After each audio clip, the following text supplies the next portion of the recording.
নমস্কার, আমি রিঙ্কু। কেমন আছেন আপনারা সবাই? আশা করছি আপনারা সবাই ভালো আছেন। আপনাদের ভালোবাসায় আমার পরিবারও সবাই খুব ভালো আছে। আর এস ফ্যামিলির সুন্দর আরও একটি ব্লগে আপনাদের সকলকে অনেক অনেক স্বাগত আর ভালোবাসা জানাই। আজকে হচ্ছে 24শে ডিসেম্বর আর সানডে। আজকে এই সন্ধ্যাবেলা থেকেই ব্লগটি শুরু করলাম। প্রতিদিন তো দিনে সকালের দিকেই ভিডিও দিয়ে থাকি। আজকে ভাবলাম সন্ধ্যের সময় ব্লগটা শুরু করা যাক, ঠিক সেই সময় থেকে যেই সময় থেকে কালকের ব্লগটিকে এন্ড করেছিলাম। আজকেও তো মন্দিরে গেছিলাম, শুরুতে তো দেখালামই। তারপরে এই যে হাজব্যান্ড কিছু জিনিস নিয়ে এসেছিলো আসার পথে, সেগুলোকে এখন ঢেলে নিচ্ছি। প্রথমে চিনিটাকে ঢেলে নিলাম, তারপরে কালকে যেহেতু 25শে ডিসেম্বর সেহেতু কিছুটা কেক নিয়ে এসেছে, মানে দু রকমের। একরকম রেখে দেবো, একরকম আজকে চায়ের সাথে খাবো। আর তার আগে মুড়িটা ঢেলে নিচ্ছি। আর আমি কিন্তু অলরেডি এসেই আগে দুধটা বসিয়ে দিয়েছিলাম, মানে মন্দির থেকে এসে দুধটা বসিয়ে দিয়েছিলাম। আজকে ভাবছি 1 পাউচ কফি আছে, তো হাজব্যান্ডকে জিজ্ঞাসা করলাম কফি খাবে।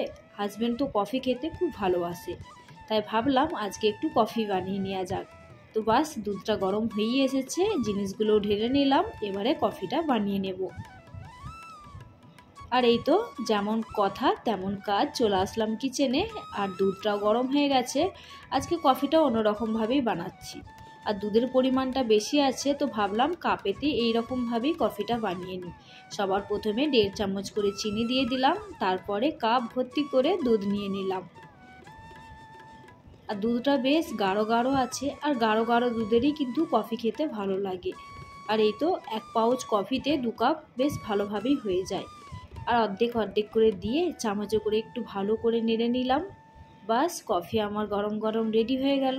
আর হাজব্যান্ডের এতটাই পছন্দ এই কফি, আমাকে অবশ্য খুব একটা ভালো লাগে না। আর এই কফির পাউচটা অনেক দিন ধরে পড়েছিল বলে ভাবলাম আজকে বানিয়ে নিই।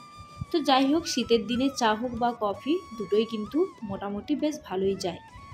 আর এই তো সাথে নিয়ে দিলাম একটা কেক, আর বড় কেকটা কিন্তু রেখে দিলাম কালকের জন্য। আর এই তো ওইখানেতে হাজব্যান্ড কিন্তু টিভি দেখছে। আজকে গঙ্গা যমুনা সরস্বতী বইটা এসেছে, তো সেটাই দেখছে। আর পুরনো বই বেশ অনেক দিন পরে এলে দেখতে বেশ ভালোই লাগে।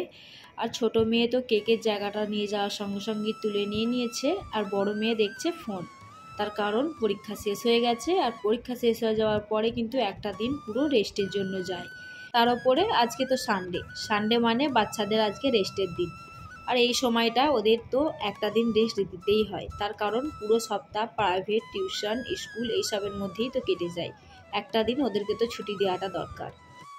আর এই তো কফিটাও শেষ করলাম, আর সাথে সাথে ভাতটা বসিয়ে দিলাম।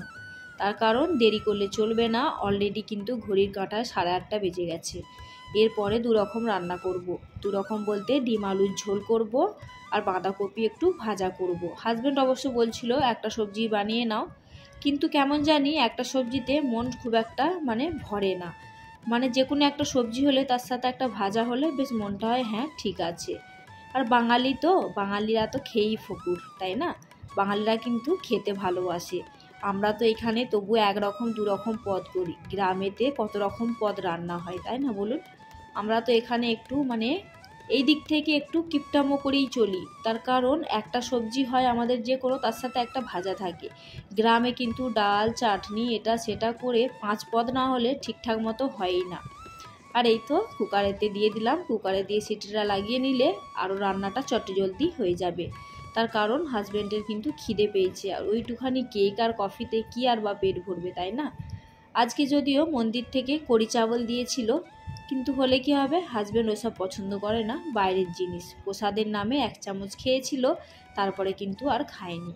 আর যাই হোক, ভাতটা হয়ে গেছে, ভাতটাও নামিয়ে নেব।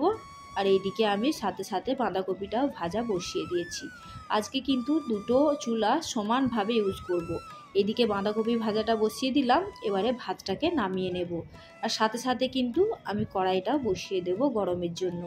এদিকে ভাতের ফ্যানটা ঝরাবো, ততক্ষণে কড়াইটা গরম হয়ে যাবে।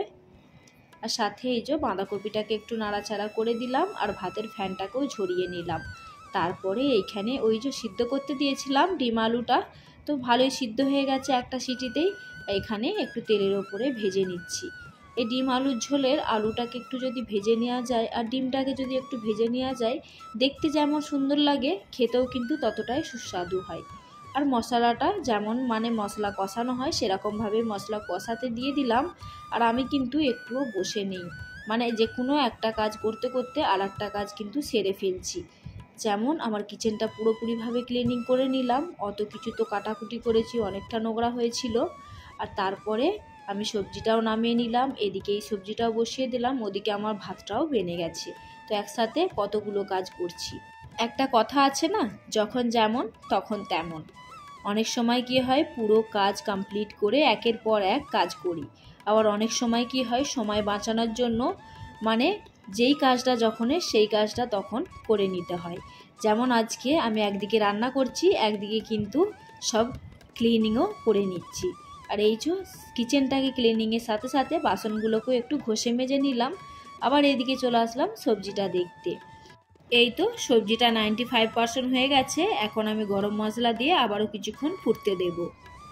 আর ততক্ষণে আমি এইদিকে বাসনগুলো যে মেজে রেখেছিলাম সেগুলোকে ধুয়ে নেব।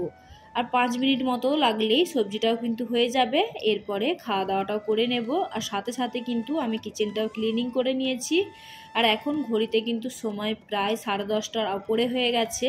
তার কারণ 2 রকম সবজি রান্না, আবার একা হাতে সব কিছু করতে তো টাইম লাগবেই, তো সেই জন্য। আর এই যে সবজিটা হাতে হাত ঢেলে নিলাম, নিয়ে কিন্তু আমি কড়াইটাকেও সঙ্গে সঙ্গে ধুয়ে নেব। আমার আবার কি জানেন তো, খাওয়া দাওয়ার পর না এরকম অত বাসন থাকলে আমাকে একদম মাজতে ইচ্ছা করে না। সারা দিন আমি কাজ করব ঠিক আছে, কিন্তু রাত্রেবেলা খাওয়ার পরে আমাকে তো কিচ্ছু কাজ করতে ইচ্ছা করে না। কোনো দিন এমন হয়, কোনো দিন এমন হয় মেয়েকে বলি যে অল্প একটু বাসন থাকলে রিতিশা ধুয়ে দে, ও অবশ্য বললে ধুয়ে দেয়, মানা করে না।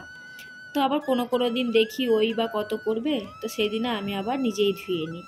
আর এই তো সঙ্গে সঙ্গে জলের বোতল একটা খালি হয়েছিল, সেটাকেও ভরে নিলাম। আর এই তো সমস্ত কাজ কমপ্লিট, আর কিচেনটাকেও সুন্দর করে ক্লিনিং করে নিলাম। আর প্রতিদিন কিন্তু রাত্রেবেলা রান্না বান্নার পরে আমি এইভাবেই কাজ করে থাকি। আর সেটাই আপনাদের সাথে আজকে শেয়ার করলাম যে আমি প্রতিদিন সন্ধ্যের পর থেকে রাত্রেবেলাটা কীরকমভাবে কাজ করি। আর এই তো সুন্দর করে কিচেনটাকে ক্লিনিং করে নিলাম। বলে নাকি কিচেনেতে রান্নাঘরেতে মা অন্নপূর্ণার বাস। তো সেই জায়গাটাকে আমরা কিভাবে না পরিষ্কার করে রাখি বলুন তো। প্রতিদিন কিন্তু আমি এইভাবেই কিচেনকে পরিষ্কার রাখি। আর এই তো এবারে চলে আসলাম খাওয়া দাওয়ার দিকে। হাজব্যান্ডের অনেকক্ষণ থেকে খিদে পেয়েছে, আর মেয়েও সঙ্গে অপেক্ষা করছে। তো ওদের দুইজনকে আগে খাবারটা দিয়ে দিই, তারপরে আমিও নিয়ে নেব। আর রান্না কি করলাম সেটা তো আপনাদের সাথে শেয়ার করলামই। তো চলুন খাওয়া দাওয়াটা কমপ্লিট করি। আজকের এই পর্যন্ত ব্লগটি আপনাদের কেমন লাগলো অবশ্যই কমেন্ট করে জানাতে ভুলবেন না। যদি ভালো লেগে থাকে তো প্লিজ একটা লাইক দিয়ে দেবেন। আর আমার ব্লগটি যদি আজকে কোনো নতুন বন্ধু দেখে থাকবেন তো অবশ্যই কমেন্ট করে জানাবেন যে আপনারা কে কোথা থেকে ব্লগটি দেখছেন। আর যদি মনে হয় ব্লগটির কোথাও একটু ভালো লেগেছে, আপনাদের কোথাও একটু মন জয় করতে পেরেছি, তো চাইলে চ্যানেলটিকে সাবস্ক্রাইব করে আমার পরিবারের একজন হতে পারেন। আর যারা অলরেডি এই কাজটা করে দিয়েছেন তাদের তো অনেক অনেক ধন্যবাদ আর ভালোবাসা জানাচ্ছি। এই তো এখানে আপনাদের সাথে কথা বলতে বলতে কিন্তু ভাতটাকেও বেড়ে নিলাম, এবারে দিয়ে দেব। আর আজকাল কিন্তু এই রকমভাবে এক জায়গায় গোল হয়ে বসে খেতে বেশ ভালো লাগে। এই শীতকালের দিনে টেবিলে খাওয়াটা কিন্তু একটা বিশালই ডিফিকাল্ট ব্যাপার। এখন যেহেতু এই হিটারটা চলছে, হিটারের সামনে এইভাবে বাবু হয়ে বসে খেতে কিন্তু বেশ ভালো লাগে। আর এই যে এখন ঘড়িতে সময় হচ্ছে 11:30। কি অবস্থা বলুন তো, খেয়ে দিয়ে শুতে যাব, তা না হাজব্যান্ড বলে কি আজকে একটু বেডটা চেঞ্জ করা যাক। হঠাৎ করেই কখন যে ওর মাথাতে কি আসে কিছু বোঝা যায় না। আর বিশেষ করে এই রাত্রেবেলার সময়তেই বলে, যেহেতু এখন সকালবেলার দিকে টাইম নেই, বা আজকাল সানডেতেও ডিউটিই যাচ্ছে, ছুটি তো নেই, সেই জন্য দিনের বেলার দিকে তো টাইম হয় না। আর সত্যি কথা বলতে এত ভারী ভারী জিনিস কিন্তু একার দ্বারা হয় না। তো সেই জন্য হাজব্যান্ডটি হেল্প করে রাত্রেবেলাতেই বেডটাকেও ঘুরিয়ে দিল, আর আলমারিটাকেও জায়গাতে সেট করে দিলাম, আর সাথে একদম পুরোপুরিভাবে রুমটাকে ক্লিনিং করে ফেললাম। আর এই তো এবারে চলে আসলাম, রাত্রেবেলা ব্রুশ না করলে কি করে হয়, রাত্রেবেলা তো টিথ ব্রুশ করতেই হয়। প্রতিদিন কিন্তু রাত্রেবেলা খাওয়ার পরে সবারই টিথ ব্রুশ করাটা অবশ্যই দরকার। আর এটা কিন্তু অনেকে করে না, এটা অবশ্যই প্রয়োজন। তার কারণ সারাদিনে আমরা যা কিছু খাই, যতই কুল্লা করি, সেরকমভাবে কিন্তু ক্লিনিং হয় না। সেই জন্য ব্রুশ করাটা অবশ্যই দরকার দাঁতের জন্য। আর এই তো সঙ্গে সঙ্গে একটু ফেস ওয়াশও করে নিলাম, দিয়ে এবারে চলে যাব রুমেতে।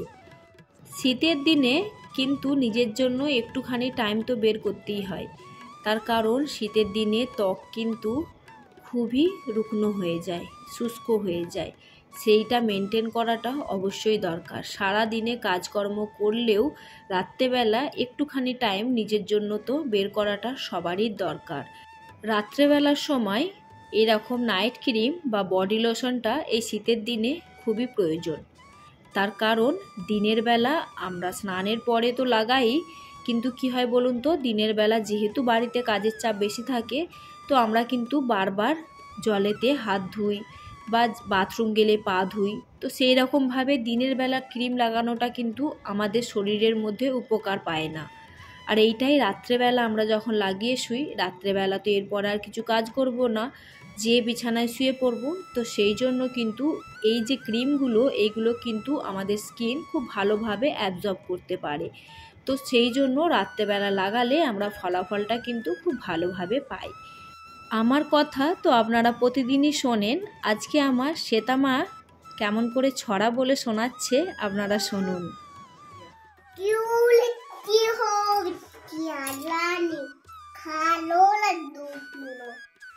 पानी अच्छे बच्चे जिन कहते बात मानो विद्या लानी चुक चुक कहते तेरी जाना ओए को उसमें टिकट डालो बम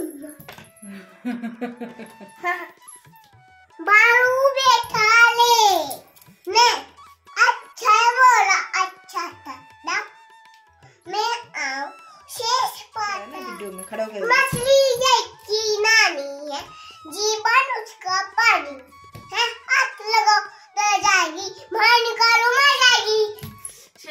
আপনারা কি শ্বেতামার ছড়াটা শুনলেন? কিছু বুঝতে পারলেন? অবশ্যই কমেন্ট করে জানাবেন। আর এখন দেখুন ঘড়িতে রাত 12:30 বাজছে, এখনও ওকে আমি শোয়াতে পারছি না। এখন ওর পড়ার জন্য ঝোঁক উঠেছে, বলে আমি এখন পড়ব। আমি যতক্ষণে না বিছানাতে যাব, ও কিন্তু বিছানায় যাবে না। তো চলুন আর বেশি রাত করব না, কালকে সকালে আবার স্কুলে যাবে। তো বেশি রাত হয়ে গেলে সকালে উঠতে ওর কষ্ট হবে।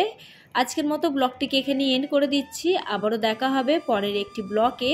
ততক্ষণে সবাই সুস্থ থাকবেন আর ভালো থাকবেন এই কামনাই করি। তাহলে সবাইকে শুভরাত্রি, টাটা।